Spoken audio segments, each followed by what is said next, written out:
Hi, I'm Owen Binks, and you're listening to Weekly Dartscast 180. Hello, and welcome to an episode of the Weekly Dartscast in association with Darts Corner. I'm Alex Moss, and joining me as always it is my co-host, the darts statistician, fresh from a trip to Vegas at the weekend, Burton DeWitt. How are you doing? I'm doing just fine. I learned just how different soft tip darts is from steel tip darts. It's only the second time I'd ever picked up a set of soft tip darts, and it showed. But I did have fun in Vegas this past weekend, and I'm doing just fine. How are you, Alex? Glad to hear it. Yeah, I'm doing all right here, thank you. Lots to get to on the show this week. We're going to dive into Q School in a moment. We're also going to be joined by two of the new tour card holders later on in the show, and I've been warned by you, Burton, that we've got a classic Burton DeWitt rant coming up on the show this week as well. That might have something to do with some of the PDC's rule changes that were announced since we last spoke, so we're going to bring you that later on. Plus we've got the mailbag where we'll be answering some of your listener questions, but let's start this week's show with a look back at Q School. Took place last week, and we'll go straight into our question of the week, sponsored by Condor Darts. Which tour card winner from Q School 2024 are you most excited to follow this season? Well, I think everyone knows who the answer is going to be, and that's because we have a new American on tour. And in fact, there's two Americans who win a 2-year tour card at Q School, one in the UK and one in European. But we've seen Jules Van Dongen, and it's not that I'm not excited. If he plays what he was doing over the late spring through the summer into early autumn, he's going to do well. You know, when he dropped off the tour, he was provisionally in one of the spots for the World Match Play. He did not play nearly at that level for the last few months. You know, he looked like a tour card player at the end of the year, but he didn't look like one of those players who would qualify for the World Match Play. If he can get back to that, if he can get back to what he was doing, he is possibly the cream of the crop to come out of Q School this year. But we'll see. I'm going to hold off until we see that. It was a great run at Q School for him, but I'm excited to see Danny Lauby be on tour because I think Danny Lauby has all the makings of a very good, very consistent player. You know, if you look of the new tour card holders, he was the 6th highest average of all the players at Q School to come out and win a tour card, 7th highest overall behind Stefan Belmont, who didn't win a card. He was the highest of the players who had to go through, the second highest of the players who had to go through both stages. Only Matthew Dennett was higher. The other people ahead of him, Steve Lennon, only had to play one day of the second stage to win his card. Dom Taylor came in at the second stage. Robert Grundy came in at the second stage. George Killington came in at the second stage. So he was the second highest average of the players who won a tour card having to start from the very beginning. I really think he has what it takes to succeed on tour. Now, will he hit the ground running? Will it take some time? That's a question. We don't know. And that's the hard part about predicting how new tour card holders that we've never seen before are going to do. But that's what makes it exciting to find out. I do think that Danny Lauby has the makings of a top 64 player. I think he may even have a higher peak than that. Is he a top 32? I don't know. But it will get to know better as we see him. But he's confident. He has a very solid action. He doesn't make mistakes. And as he plays the better players, I think he's going to get better. And I am excited. Who else, though? I think we have to say a player who was in tears at winning a tour card. But if anything, he's tiers above most of the people he played against, and that's Robert Grundy. Again, 3rd highest average of the players at Q School overall, averaged 93. But just look at that run to winning the tour card on the second day of the UK Q School. Everyone he played en route either won a tour card, those were the last 3 players he faced, were former tour card holders, those were the first 4 players he played, or a former televised event finalist in the PDC in Fallon Sherrick.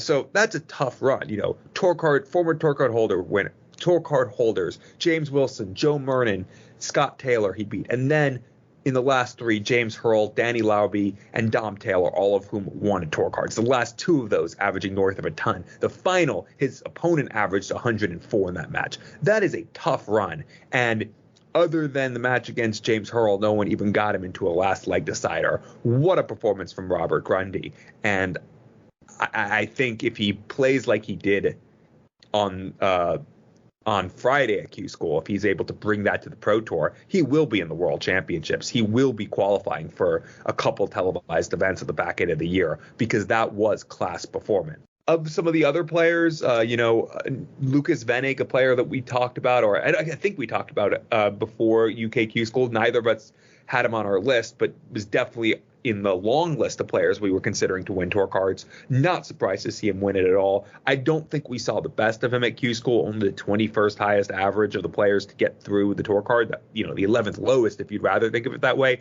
but I don't think that's anywhere near his best game. He did very well on the Challenge Tour last year.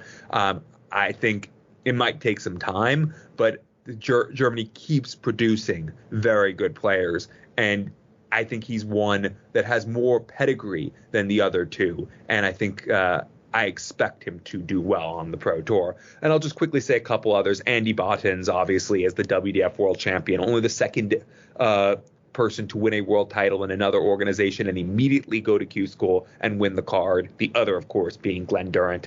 Is he going to be Premier League champion in 15 months? I'm not going to say that, but he definitely was the best player in the WDF last year. But Jelle Klaassen, the semifinalist there, getting back his tour card, also among that list. I'm curious to see how he does. And I'll say one more name back over at the UKQ School, third time coming through Q School, still has never qualified for the World Championships, but George Killington, I think, is now ready to take that next step. Just narrowly missed out last year on qualifying for the World Championships. He looked like one of those players who needed a 3-year tour card, kind of like Jules Van Dongen, kind of like Radek Zagansky, both of whom won back their cards. Well, George Killington won his back, and actually, other than Steve Lennon, had the highest average of any of the players to win back their card. And I think he's now ready to take that next step because he's been improving, and now he has 2 more years to kick on from what was already a very good season in 2023. Some good picks there, and a few of the guys that you mentioned at the end there are in our poll that we've got on Twitter at the moment, so you can have your say. We've put in there Andy Bartons, the WDF World Champion. He's got 22%. Leighton Bennett, 46%. Jelle Klaassen, 12%. So do go and have a vote on the poll. Let us know who you think is the player that you're most looking forward to following on the tour this year. And many of our listeners have got in touch already. Rob Everington saying Danny Lauby. I am Vinci saying Bartons, Tricol, Toretta, Lauby and Kilosaurus, Halpai Puha. Ryan Rossi has gone with Willie Borland and Mr. Pure Darts. When it comes to Q School, every year we get excited about the players that have won their cards, about to go on the tour and mix it with those professionals. And let's just quickly rewind back 12 months. And this question, we were all talking about Corey Cadby, weren't we? He come through Q School, and after that day, we didn't see him throw another dart in the PDC. And another rule that's been brought in since we last spoke is that if you're inactive for a whole season, then your tour card is going to be taken away. And that's what's happened to Corey Cadby from the class of 2023's Q School. But the class of 2024, there is a really interesting mix of players in there. And one of the things that most stands out for me is some of the players on that list that have been tipped for a little while now to win a card at Q School. And this is the year, or this is the week rather, that it's all come together for them. And one of them, you mentioned Danny Lauby from the UK Q School, and a player from the European Q School that most stands out in that category is Thibaut Tricol. And at one point, I think both players, Tricol and Lauby, they've been carrying the hopes of a nation on their shoulders, probably more so Thibaut Tricol, because there's more strength in depth in the States, and we have seen more players from America get onto the tour and others do well, like Stowe Bunce getting to the Grand Slam quarterfinals last year. But in Thibaut's case, we had him on just before Ali Pali made that debut at the PDC World Championship, and we spoke about Q School, and he said he wanted to try and not put too much pressure on himself going to Q School this year. And maybe that's what has let him down in the past, judging by his results last week. We saw it went down to the final day for him, and he needed a run. There was a nervy game in the last 16, locked at 4-all, won the last 2 legs, last dart in hand, hitting the double both times, and then the next game, the point that would get him his card, played a lot better, 6-0, absolutely flew out the traps, won that game. And he'd be in my picks of players that I'm looking forward to following, because he's someone that we've been expecting to get on the tour at some point in the not so distant future, and this is the year that he's done it. The other two I'm going to add in there are 2 of the players in our poll. I've gone with Leighton Bennett and Andy Bartons as my other 2. Bartons, the Lakeside champion, we all know a very talented player.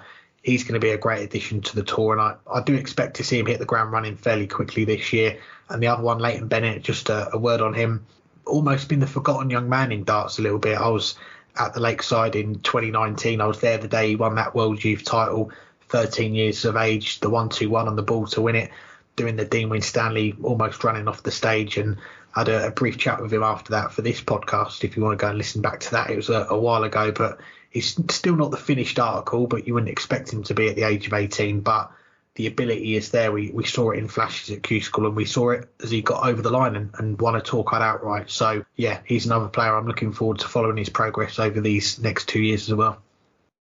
Now, for the second year running, a player missed out on a tour card who would have gotten one had they not played the final day, this time being former Players' Championship semifinalist Darren Webster. How would you fix the problem? Can you even? Yeah, you've got a feel for Darren Webster, haven't you? If you follow him on Facebook, he put a message out in the last few days. He put absolutely devastated, missed out by 2 legs. Yet what I can't work out is 128 players in Germany and England.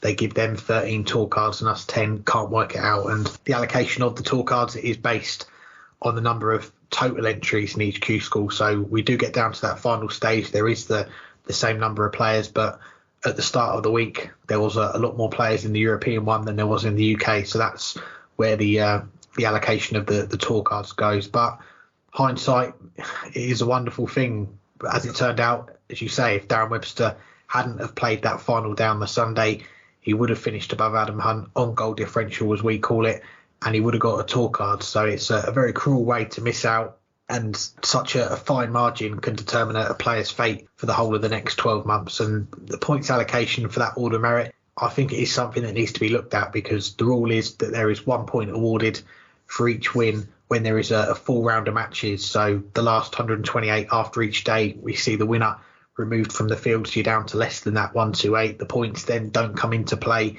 until the last 64. So you're playing all those matches in the first round, essentially a buy-in for points. But on the flip side, your leg difference and the legs won, which are the second and third tie breaks after the points on the order merit, they do still count for those first round games. So for me, I think I've said it before, I think you've got to make sure there's 128 players in each day in that final stage. And if I was the PDC, I would go down that order of merit from stage 1 and the players that have missed out and offer them a spot. We see it happen during the Players' Championships when it was a Saturday and a Sunday, or a block of 3 or 4 events. One player would maybe play the first couple and then they'd drop out, and the PDC would go off the Challenge Tour list and bring a player in for the next day, because very rarely do you see in those Players' Championships buy, unless a player drops out at the very, very last minute. But I'd make sure that every day in that final stage, every match apart from the final that's played for the tour card, but every other match leading up to the final, there is 1 point on the line. And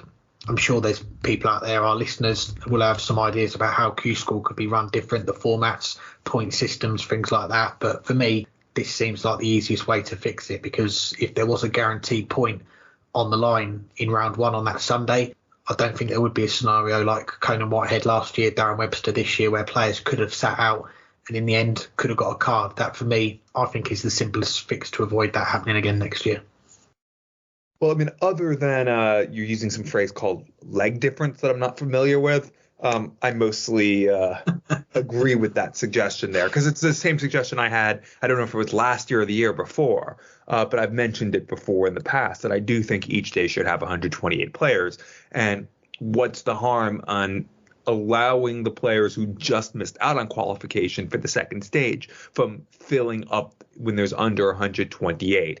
So if you know you finished as the 4th runner-up, you know you're guaranteed it's the 3rd runner-up, you know you're guaranteed to get in on the final day, because by that point 3 people will have won their card outright. If you finish as the 4th runner-up, you might, if someone else chooses to sit out, you might even get in earlier if some people don't show up for the final stage. So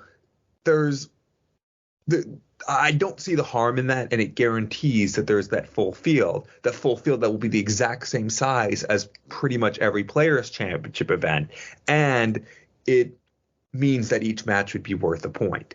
And you look at, it could have been something different. Colin Osborne was in the race to win a tour card. He got a bye on the 3rd day. Granted, that meant he didn't have to play a match, but it also meant that his goal differential and goals scored, is that what we're calling it, was lower than the other players that he was chasing. So in the end, he would have needed 6 points anyway because most of his matches were close.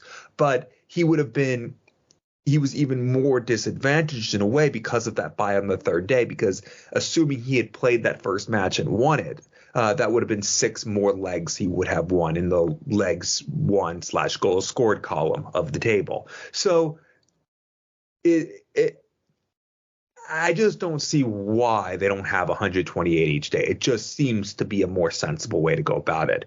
But beyond that, I know I'm the one who asked the question, but I actually disagree with the question. I don't think this exact situation is a problem, because the thing we don't know is what would the draw have been like had Darren Webster sat out. It wouldn't have been exactly the same. It wouldn't have just been that whoever he was drawn to play got a bye and everything else was the same. No, that's not how it would have been. The draw would have been utterly different because the combination of players and the number of players in the field would have been different. So it's very possible that if he sat out, he would have in fact missed out by a couple places. It's also possible that he would have done even better and someone else would have missed out. We just don't know. So it's unfortunate and it's frustrating, and he has every right to feel disappointed about it, as Conan Whitehead had every reason last year. But I don't see it as a problem because we don't know. And even if we had that full 128, he could have chosen to sit out anyway,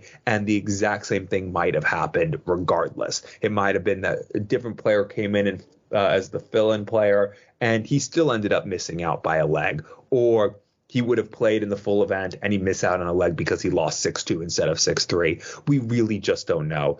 It's not a problem. It's unfortunate for him, but that's the way the cookie crumbles, or in this case, the tour card.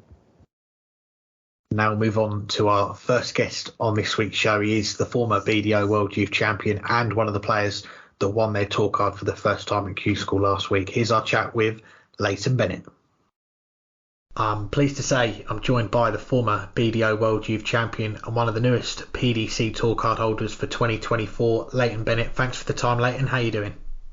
Yeah, not too bad, mate. Thank you. Excited to be back on Dartscast with you. Great to have you on, and we're talking still less than a week since you won that tour card outright at Q School on Saturday. We saw your interview with Dan Dawson afterwards and what it meant to you. Has it fully sunk in now as well? Still not really sunk in. It's weird. I think it will do on the first day when I go to play a pro tour. But yeah, it's weird. Like, since obviously I've won it and stuff, obviously I was buzzing like mad at the time. But I keep looking like that on YouTube and stuff now, like pro tours and stuff. I just think, I'm going to be here soon. I just can't wait. I really just can't wait just to start now. Just looking forward to the first weekend. Exciting times ahead, and I'm sure the phone has been non-stop since the weekend. Messages of congratulations. Has it stopped going off yet? And what does having all that support mean to you as well? I love every person that's given me some support. Like, it's just my phone, it's just going crazy still. I've got something like 1,400 notifications on the WhatsApp, so it's ridiculous. Just can't get over it really. But the amount of stuff what's come back since winning the card, and even like on TikTok and stuff, I've been seeing videos and stuff, so it's just another little confidence booster because I've just seen my name back out there again now, and hopefully put a few bits and bobs right this year, and hopefully my name will be all over again. Definitely. Well, we'll come back to Q School a bit later on, but there is lots to catch up on since we last had you on the show. It was just before the O2, so we're going back to early 2020, the BDO World Championship, and for you, playing in the men's event at the age of 14, what was that experience like? That was amazing and all. It was one of them really. I thought I'd do a lot better than what I did. But it's one of them, obviously happy to do it, but I think my main aim now is to try and get myself into Ali Pali men's now. But yeah, at least I've had a bit of experience as well though on the main stage and TV cameras on me and stuff. But yeah, that was good, and it went everywhere and all that did really when I qualified. And not long after that, we saw the world shut down. A lot of darts was put on hold for the next 18 months or so. Were you one of the players that went straight to playing online? How did you find that period without in-person darts? It was one of them. At the start of lockdown, I was enjoying it. Like, I was playing like non-stop every day and night. Like, I go in my practice room at like 8 in the morning, play some online comps, and I wasn't coming out till late at night.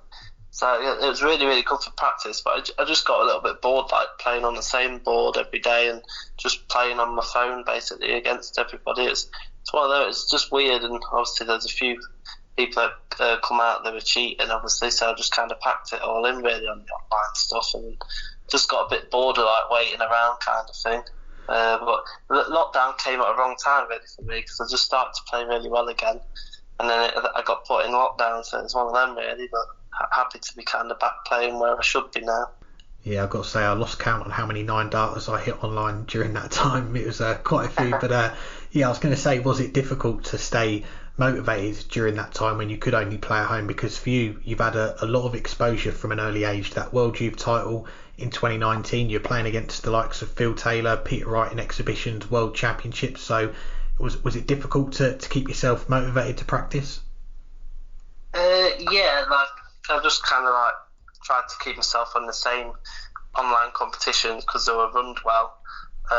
But it was good at the time. But if it was only like 6 months or something like that, then it'd have been perfect. But it's just so long. It was just one of them. It was just waiting forever. I just never thought I'd be back out playing. It was strange.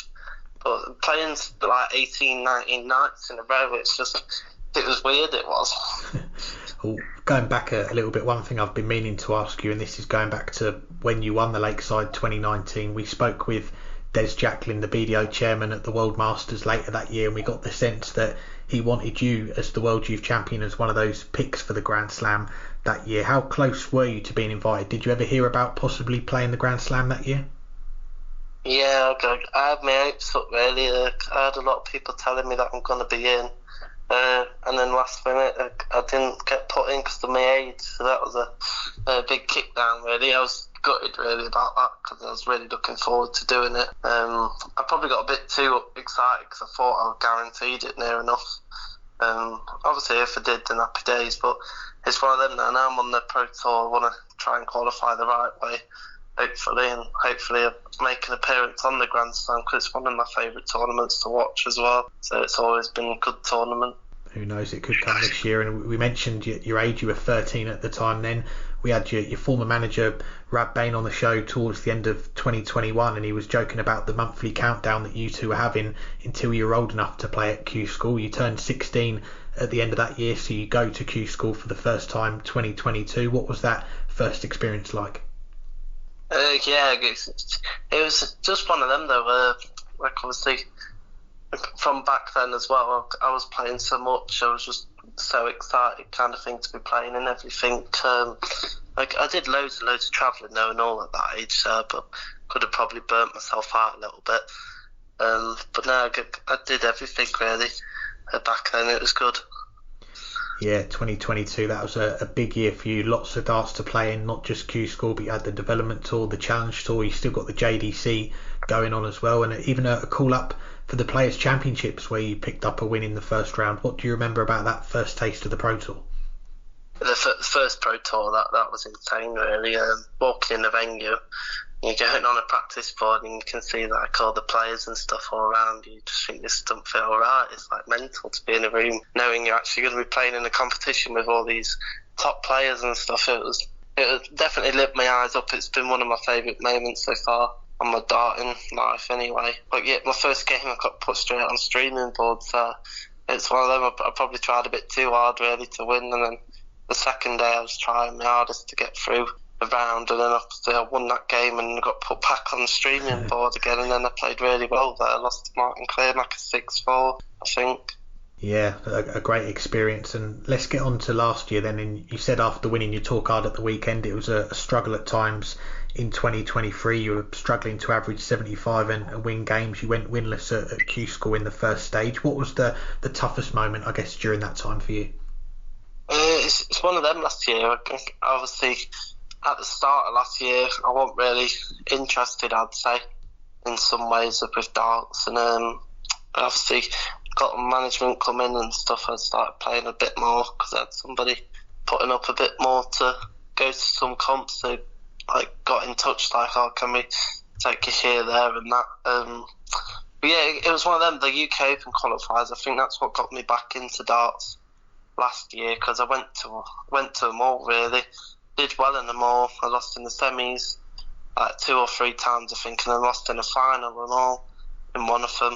I think that was one of the main things what got me back, I think, because I was playing really well in them. But yeah, that last year, it was ever so strange, because it was just full of ups and downs, really. It was like I'd start playing well, and I'll go back down, and then I'll start playing really well again, and then I'll go down. It's just started to click, though. I changed my darts. I did around October time, and then just since then I've been putting loads of practice in with them, and it's all in my head, really. It's weird. I've got a lot better head on me now. I'm a lot more relaxed with darts. I think that's probably why I'm playing better now as well. But it's definitely done something to my game, because I'm hitting a lot of 90 averages again, what I used to years ago.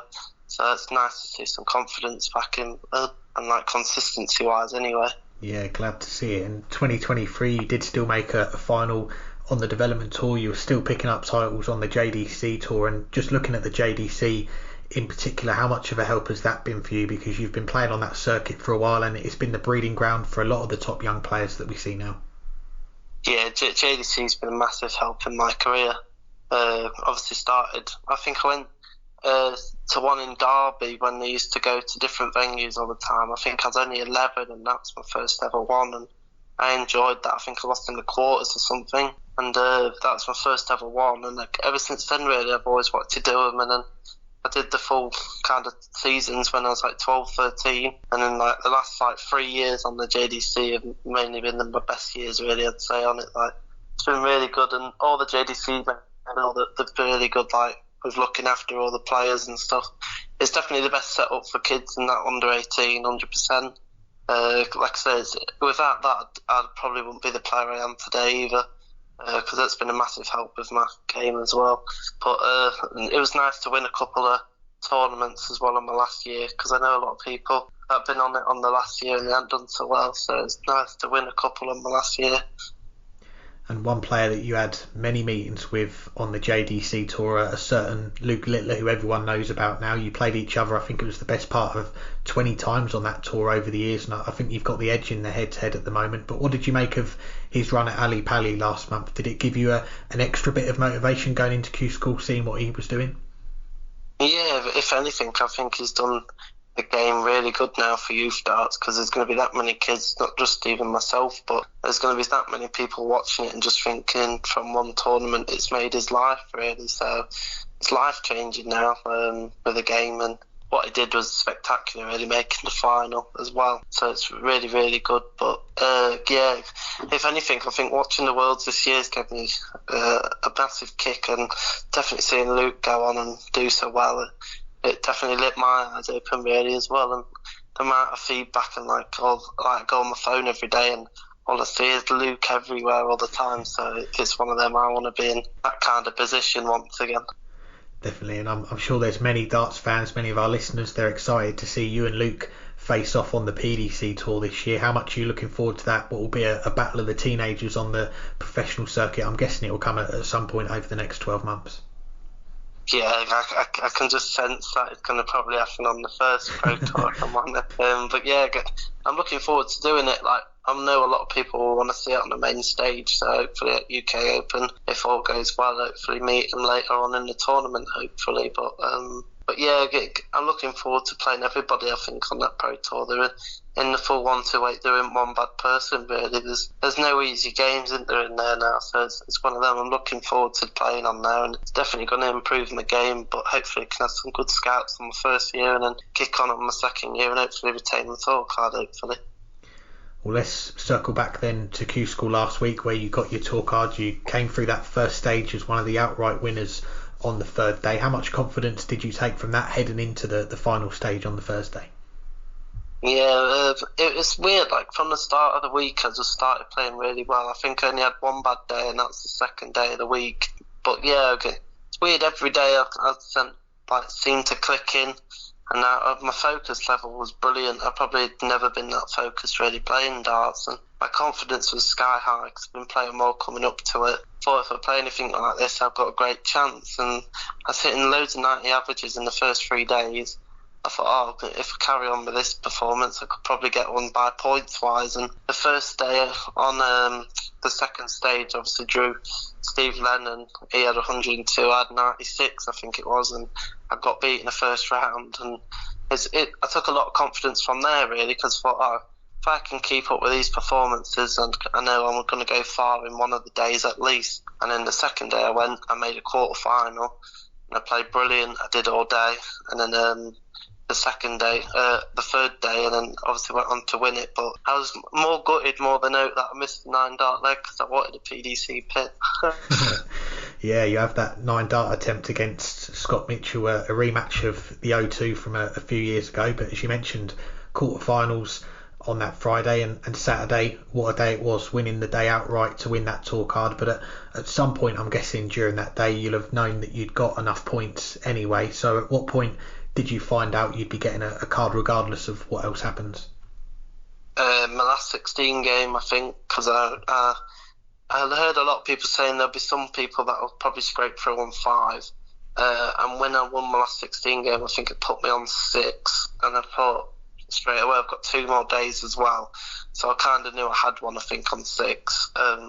So I just dropped to the floor near enough and started getting all emotional.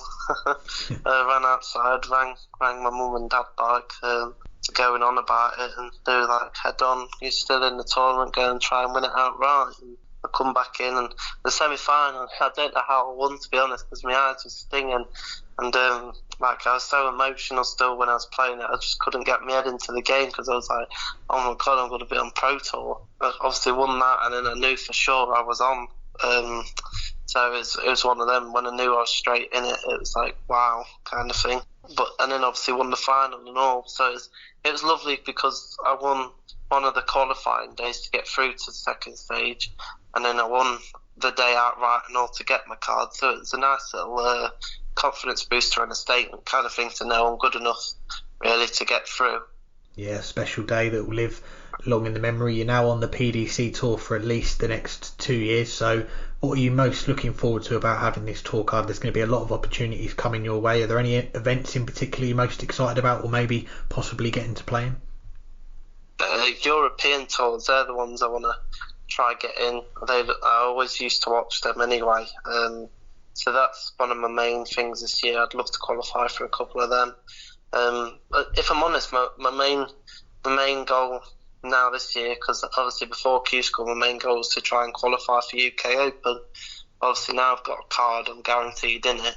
So now probably my main goal is to try and qualify for Ali Pali now, because I'd love to play on there in front of a proper crowd. So I've obviously played on there in the World Youth Final, but I want a crowd, so it'd be nice to play in there when they've got all the fans in. But yeah, I just can't wait to start on the Pro Tours and see how I get on in the first 6 months, really. That's going to be a big test for me. But I think if I keep up with the performances, what I've been doing lately, I could probably do quite well this year. Definitely. And lastly, before we let you go, you came onto the dart scene, as we know, at a very young age. There's been some highs and lows already in your young career, but you've only just turned 18. What would you say are the most important things you've learned in these last 5 or 6 years that's helped you to this point getting on the tour? Probably a little bit of stage experience that might help me some points, so I'm not going to be all new to it. And obviously having a Pro Tour weekend before, obviously being on there for the first time properly this year, so that's going to be a little bit of a help because I kind of know what it's going to be like. But yeah, I think all the confidence and stuff and everything what I've done over the last 5-6 years, like you say, is definitely going to help me probably, and hopefully I don't get the nerves in there, but there's definitely going to be some kind of nerve, I think, on the first weekend. But hopefully just go there and just play how I do, and if I play like I do, I'll win quite a few games, hopefully. Leighton, it's always a pleasure to get you on the show. Thanks very much for taking the time, and congratulations again on winning that tour card, and wish you all the best for what's to come for the rest of 2024 now as well. Yeah, but I appreciate it. Thanks again to Leighton for joining us. Now, moving away from Q School, it's been a busy week of announcements from the PDC since we last spoke. The most talked about one, it's got to be the changes to the Euro Tour qualifying structure. And I'll just briefly outline them before I get your thoughts, Burton. And that is, from this year onwards, it is going to be the top 16 on the main order of merit now qualify along with the next top 16 on the Pro Tour Order Merit. The last 16 spots, 4 are going to come from a host nation qualifier. You've still got the Nordic and Baltic and the East Europe qualifiers, 1 spot for each of those. And then there's going to be 10 spots for the tour card holder qualifiers. So they've done away with the 2 spots for the associate member qualifiers. The 2 highest ranked players from the country hosting the particular Euro Tour, that's gone as well. What was your reaction when you saw the changes? First, I just want to apologize to you and Hannah in advance, because I know you guys go to a lot of events as media, and I'm pretty sure my answer is going to lead to that invite being withdrawn going forward, because all I can say is I think the PDC have a lot to answer to 96 of the 128 tour card holders, as well as, basically just those 96 players, because it's just, I do not see this as a defensible change. I'll start with the part that is all right. I don't agree with getting rid of the associate member qualifiers. I don't think it's the best move, but it's defensible. You're protecting the tour card holders. You're making sure that they have more spots to play for. They're the ones who are competing for the spots in the field. Sure, the host nation qualifiers and the Nordic and Baltic qualifiers may be non-tour card holders, so we might have a couple associate members in, but overall, the tour is for the tour card holders, and getting rid of those 2 associate member qualifiers gives 2 more spots to tour card holders. I would rather the associate members be there, but it's a perfectly defensible change, and I don't have a problem with it. But the change to make sure that the top 16 from the overall order of merit now go to every single Euro Tour, supposing that they want to enter, is just indefensible, because it creates a huge protection to the top 32. There's already some protection, because you're in the World Championships. In that second round, you're guaranteed £15,000. But that only counts towards the overall order merit. It really only counts to making sure you get to the World Championships next year. And as we've seen, that's not a guarantee. It's very, very simple with all the money available now in other events, including Pro Tour events, to rack up enough money so that players come and go from the top 32. It's a little bit of a protection, but it's more of a reward for having done well enough over a 24-month period that you're in the top 32 in the world. To add into that guaranteed access to 13 Euro Tour events, to guarantee over £1,000 in entry fee, per event for just qualifying, that potential to get a few thousand if you win a match, even more as you keep winning, just goes too far. You're talking, look at what that would have meant for Glenn Durrant. It would have possibly meant, even though he couldn't do anything his last year on tour, it probably would have got him into the World Championships, probably would have meant he might have saved his tour card because of all that additional money he got while he was still in the top 32. It is this protection of those players, and it makes it even more likely that they're going to qualify for the World Match Play and the World Grand Prix and continue to separate themselves out from number 33, number 34, number 35. It creates a barrier to entry that is so stark and so comprehensive that it's going to impede the development of many, many players. That's not to say players can't still break into the top 32. It will happen, but it's going to be much more difficult. And that gap between being number 32 and number 33, or maybe we'll say between number 31 and number 32, because maybe one of those will not be, still getting into the Euro Tour because it could be the top 16 from the Pro Tour might involve someone further down, is going to be huge. And now that there is half as many spots in the Euro Tour qualifiers, are going to make it twice as hard to qualify for the rest of those players. Sure, I'm exaggerating a little, because taking away the top players, many of whom would have been qualifying anyway, is going to mean that those qualifiers are a little weaker. But overall, they're going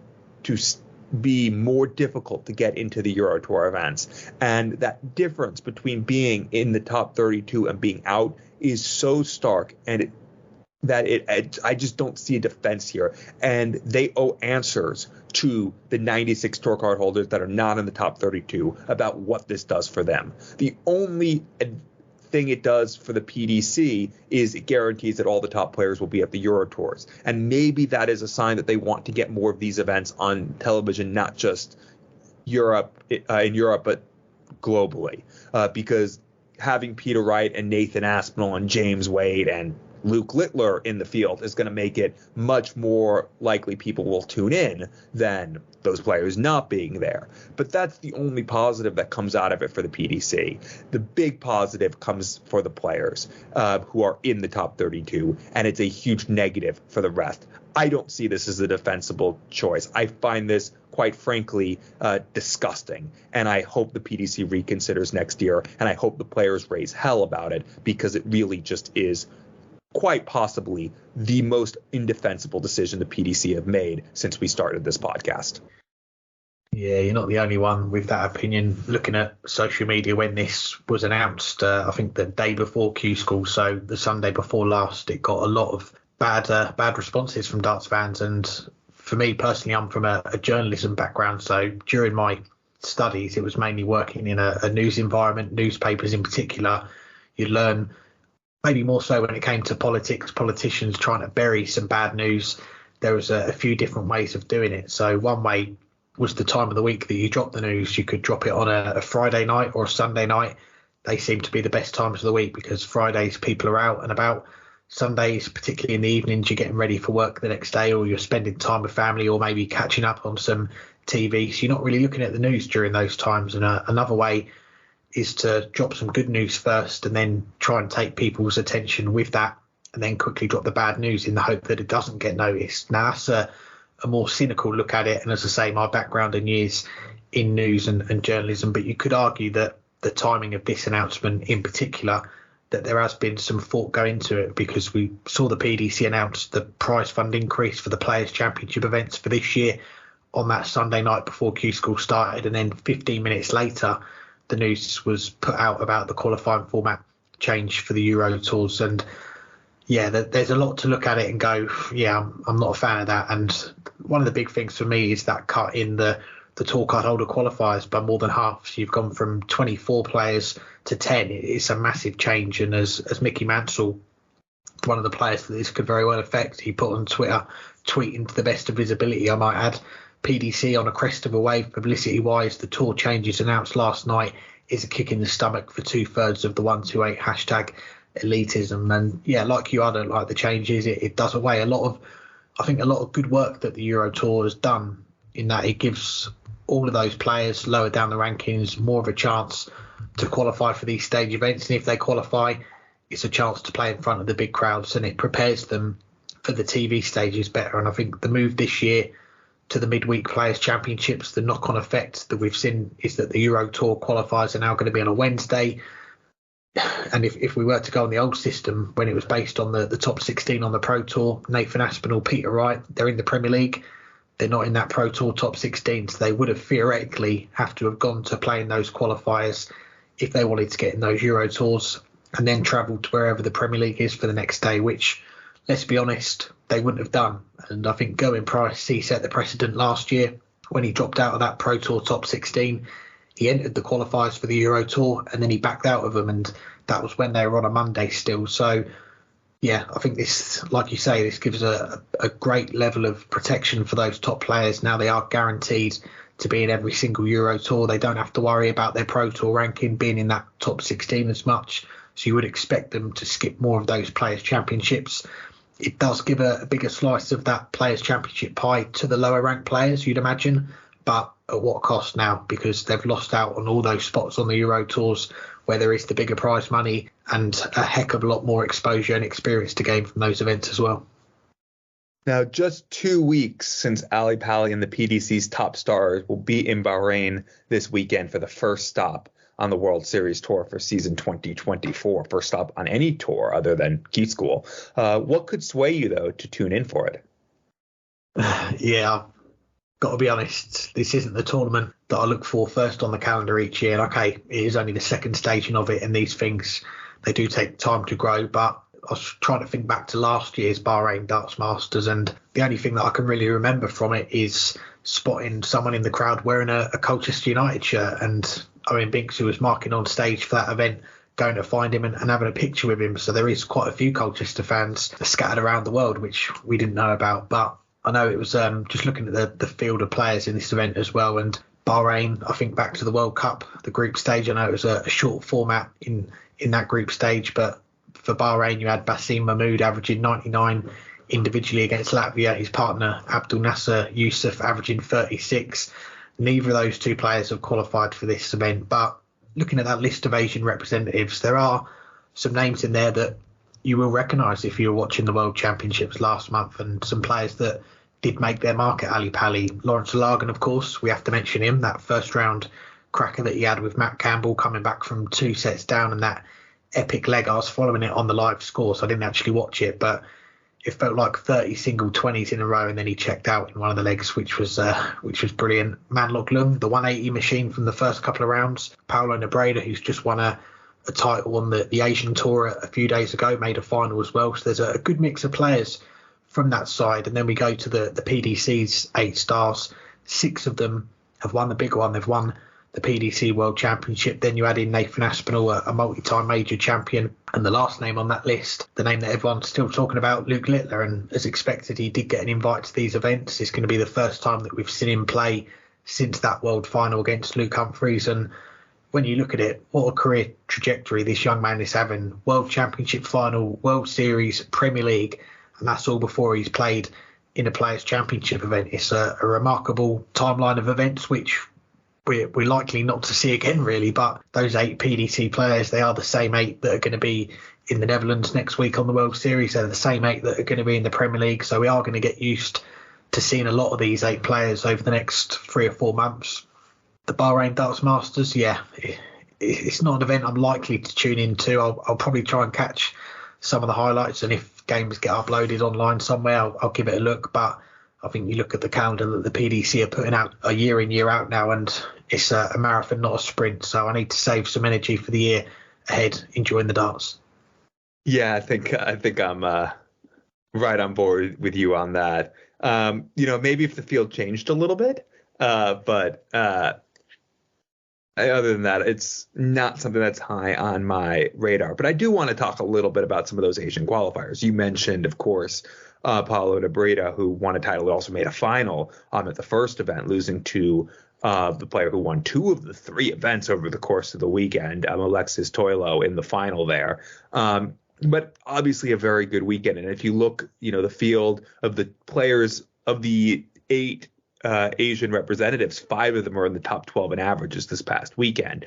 Manlok Lung had the highest average of anyone, Lawrence Ilagan second, Paulo Nebreda 4th. But then you also have Ronaldo Rivera in 11th and Haruki Muramatsu in 12th. So, you're having most of the best players from the Asian Tour in this field. And I think that will help. And especially, 2 of the other 3 are the local Bahraini representatives. Maybe this is an event that there was something to be said about inviting some of the other players who would attract more attention.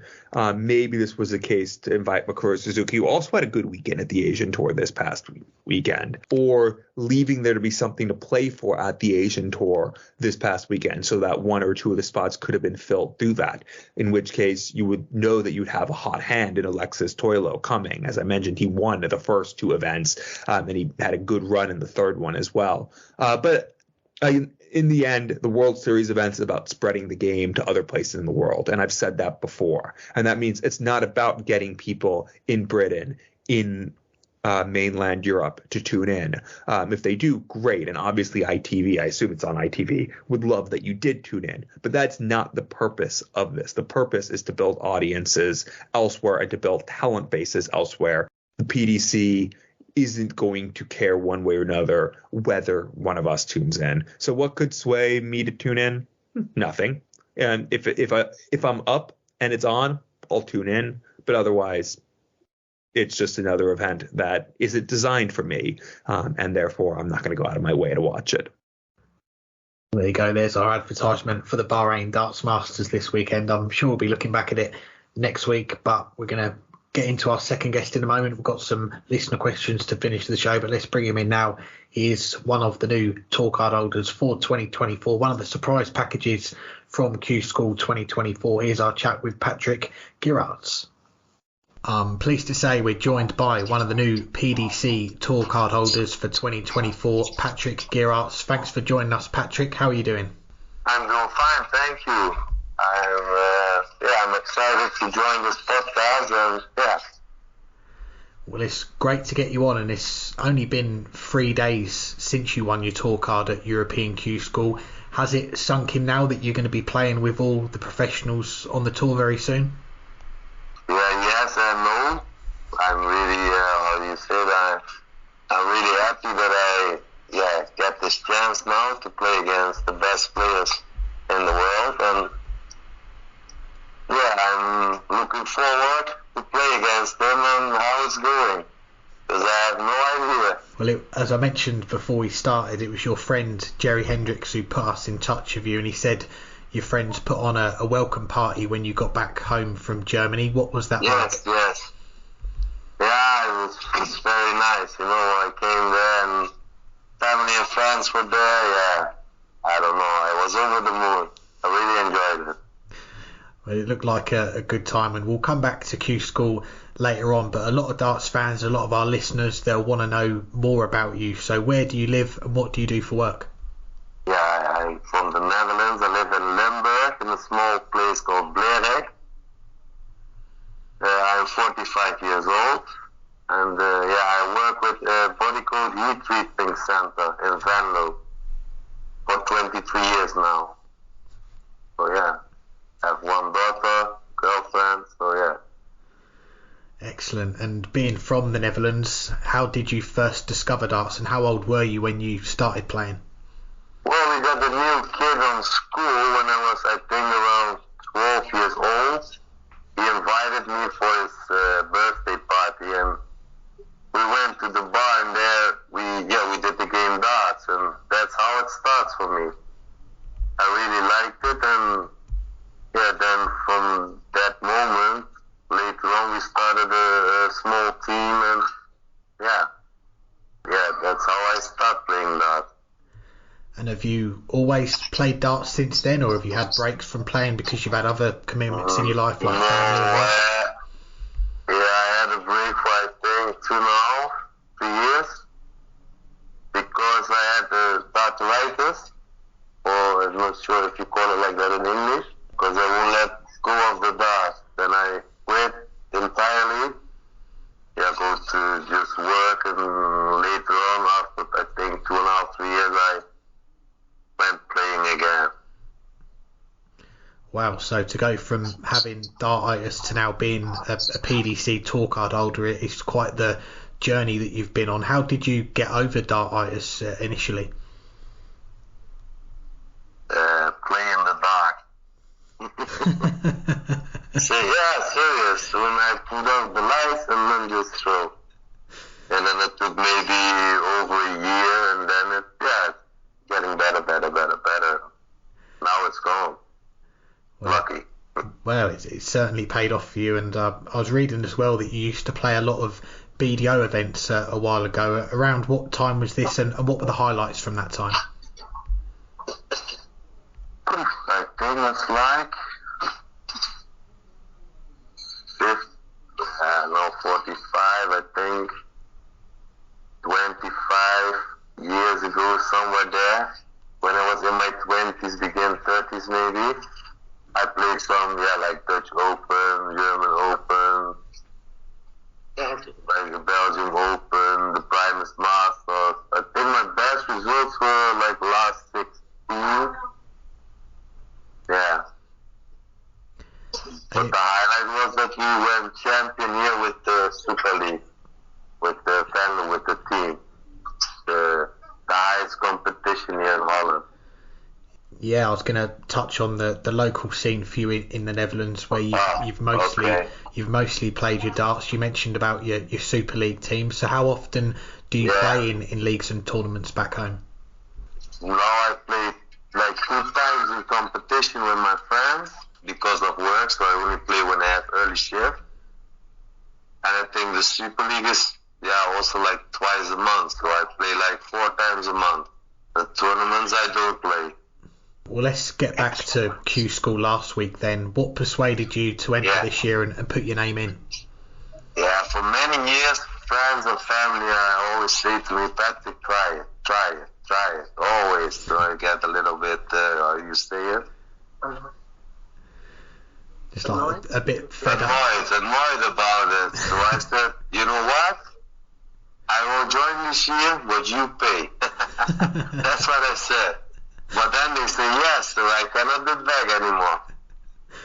So it was your friends and family then that paid your entry for Q School, is that right? Yeah, that's right. Brilliant. Yeah. And so you've put your entry into Q School. What was the preparation like before you went to Germany to play last week? Were you feeling good about your game?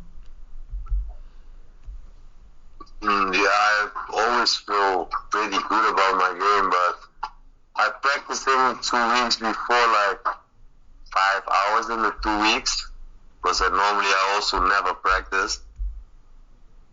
And I go there, and the first day I think I missed a lot of doubles, first 3 days, but I made it. So I changed my material, and then it went better and better. But only the last 2 days were very hard for me because you never practice, not play a lot. So my arm hurts, my leg, everything in my body hurt. So that was, tough. Yeah, I can imagine. It's a long week of darts, isn't it? Q School. It's now split into those 2 stages. You start out in that first stage on the Monday. What was it like walking into that room with the whole PDC set up? And I'm sure there was a lot of players that you'd have heard of and seen before for the first time.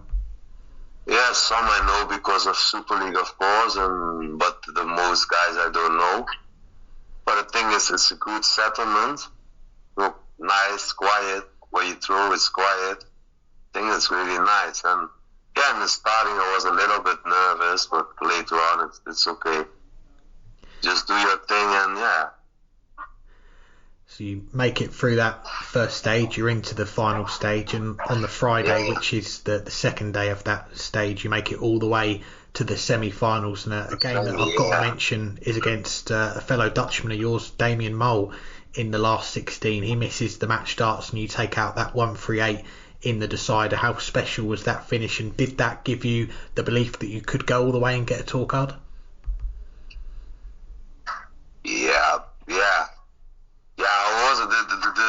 The 3 darts before was a 180 because it was way behind, and then he was 74, I think. He missed, and I put the finish in, and I felt really great, of course. And of course, you think you can win. I always think I can win, else I do not play. Yeah, what a finish it was. And there was another good run on the Saturday, getting to the quarterfinals. It put you in a great position going into that final day. So what was it like waking up on that Sunday knowing that you were so close to a tour card? Yeah, I was not nervous, nothing. And I also lost my first game, 6-1, but I could almost not throw my dart because my arm hurt too much and everything. But I think if I make it, I make it. So not, I did my best. So you must wait and then you get on the board it went dark green, so you know you make it. And I not really realize it then that I make it, but now we're gonna see what happens. Yeah, what a moment, getting your tour card for the first time. And you mentioned about your Super League team as well. It sounds like you've got quite a strong team there, because yourself and your teammate Tim Walters also got a tour card. He got the last card on that order of merit. How pleased were you to see him join you in winning a tour card? Yeah, he did not play this year in the world. I'm really pleased for him. He's a very good player. Yeah, I'm really pleased. I congratulate him immediately, because we already go home, but I messaged him. I'm really pleased for him. He's a very good player and a nice guy.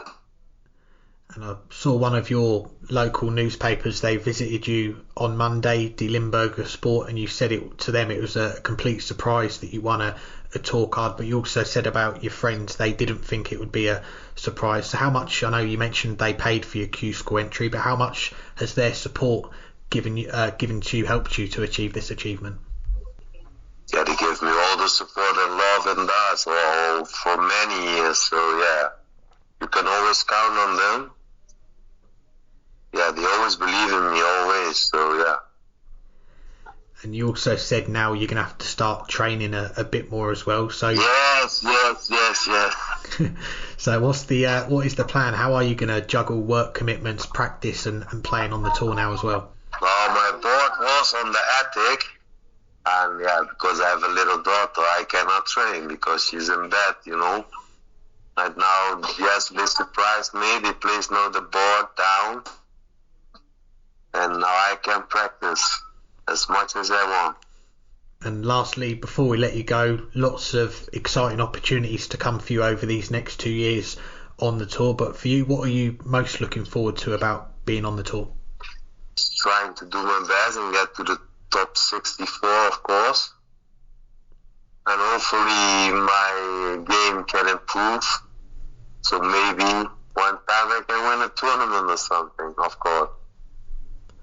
And of course meet all those players. And it's, I don't know, it's just a dream come true. Definitely is. Well, Patrick, congratulations on last week at Q School getting your tour card. Thanks very much for taking the time to join us, and we wish you all the best for at least the next 2 years being on the PDC tour. Yeah, thank you very much. Appreciate it. You want me in your podcast. Thank you. Thanks again to Patrick for joining us, and we'll finish up the show with some listener questions, the return of the mailbag, and the perfect person to bring in. It is George Dobson with the first question. He says, which of the players who won a tour card at Q School would you choose to have as a partner on Strictly Come Dancing? And this might be George's best question, even though I've heard of Strictly Come Dancing. I don't actually know what it is, so maybe I'll need to ask you to explain it for those of us who don't know. But I think this is possibly, George, your best question yet. So, Alex, do you want to explain, though, what Strictly Come Dancing is for me and any of our guests, any of our listeners who don't know? Yeah, I was going to say, I didn't know if you've got something similar in the US, Burton, but Strictly Come Dancing, it is a TV show where celebrities, quote unquote, team up with a professional dancer and perform every week, and every week one of them will get booted off until there's one left, and they are the winners. Well, being that I am not a professional dancer, I'm not even an amateur dancer. I am a left out of the dancer. I guess I don't know. Should I pick the player who I'm most attracted to? Maybe that's the way to go about this. No, I don't know who would make the best dance partner. Who would make me most likely to win? Ooh, that's such a tough question. I mean, I guess we learned that Thibaut Treacle had some dance moves on his walk-on. So I'll go with the new French ace for that reason. Oh, the French touch. Yeah, I completely forgot about him, actually, because if he was to play his walk-on music, which I think is one of the best walk-on musics there is, I wouldn't mind listening to that every week. But you've gone down the route of trying to win the competition. I'm going to go the other way, because I think whoever I pick, it is going to be painful for the audience watching at home. So I've got to go with someone who I'm hoping, okay, maybe isn't bad at dancing, because I don't want to say they are, but I'm going to go with the style of music that they're going to pick. So for that reason, I've gone with Jules Van Dongen, and I've picked Jules because if you've heard his walk-on, personally not my cup of tea. It's similar to what Dirk van Dijvenbode, Barry Van Peer, those players walk out to. We'd get him to pick that as the song we dance to. We could perform the best dance ever, but I'm pretty sure the clientele, the average age viewer of Strictly Come Dancing, they're not going to want to listen to that music ever again. So we'll be on for 1 week, and then I think we'll be heading home. And we have one more listener question, and I'll add, thankfully, there's no chance of Strictly Come darting, I guess. But Ben Locke asks, are we at the stage where the Q School Order of Merit should be used to get on the Challenge Tour, and that becomes the place where the bulk of the cards are given out? If you qualify for stage 2 of Q School, then you qualify for the Challenge Tour. Yeah, it's an interesting idea. Now that we have got that final stage of Q School where you've got the 128 from the UK, the 128 from Europe, you take out the 31 tour card holders, that's 225 players that would be eligible, which is whittled down to from 850 plus that entered Q School this year. And we know not every single one of those players, those 850, are going to go to the Challenge Tour. But imagine if they all did. Everyone that didn't win a tour card at Q School rocking up to Milton Keynes this weekend to play on the first weekend of the Challenge Tour, it would be utter carnage. And we probably have to postpone this next week's show because they would still be playing. But I think restricting it to that final stage players, it's a good idea in principle, as you've got more of a rough idea on the numbers and the days, 2 events in a day for the most part. It's not going to be as long. But at the same time, you've got players going to Q School. They could just have a bad 3 days in that first stage. They could have maybe 1 or 2 tough draws and, draw one of the top. You could have the top 2 players going up against each other. You go out early, no points on the board. That sometimes happens. And I think last year or the year before, Wesley Placier, the world master, he went out in the first stage. So we have seen some top quality players go out in that first stage. So if they miss out on the tour card, and then if they miss out on that final stage, they miss out on the Challenge Tour as well. It's a double setback for them, isn't it? So while it's not perfect, the Challenge Tour, it does serve a purpose for those players that miss out on a tour card at Q School. They still get to compete in that PDC setting. You've got the incentives of the tour cards for the highest finishers, getting to play in the Players' Championships as top-up players, the Grand Slam, the Worlds.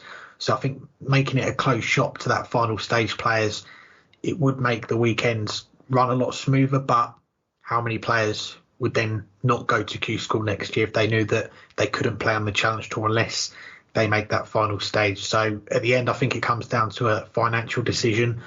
And if the PDC are going to miss out on all these players playing on the Challenge Tour, they're going to miss out as a result on more players going to Q School. It doesn't make financial sense. So I think at the moment, it's a non-starter restricting it just to those final stage players.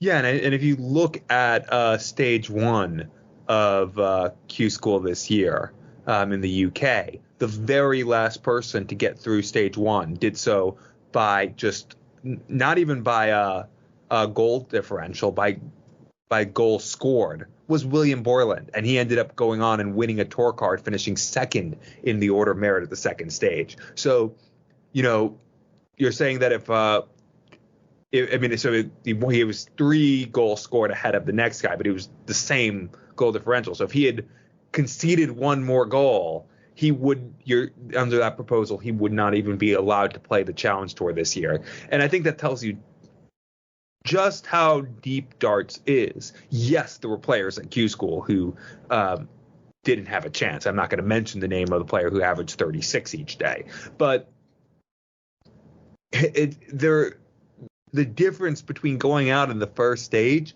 and winning a tour card very possibly is just a little bit of luck in the draw. And I think that would be going too far. That said, I do think there's an argument that in the long run, the Challenge Tour should produce more tour cards. By and large, the people who come through the Challenge Tour do well on the Pro Tour, and they're at least better prepared. Even if they don't win the tour card through the Challenge Tour, they're better prepared for Q School. And we want to incentivize players, and by we I mean the PDC, although they wouldn't like me saying we after that rant earlier. But the PDC would love to incentivize players to play the Challenge Tour more. And maybe having 4 tour cards through the Challenge Tour is the way of the future for that reason. And you expect that the players who come through the Challenge Tour will be ready to contend when they reach the PDC. That's not necessarily the case with the Development Tour. You expect that they will eventually be ready to contend, but they're still developing. Challenge Tour players should be ready to challenge when they get their tour cards. So I could see an increase, but if the bulk came from it, that might be a little too much, because at some point the balance will be wrong, and there needs to be the vast majority from Q School, because otherwise, if you fall off the tour, then it really becomes a relegation. If there's not Q School to go to the following January, a few weeks after the World Championships, then falling off the tour after 2 years really is a relegation, and that will severely stunt a lot of players' growth.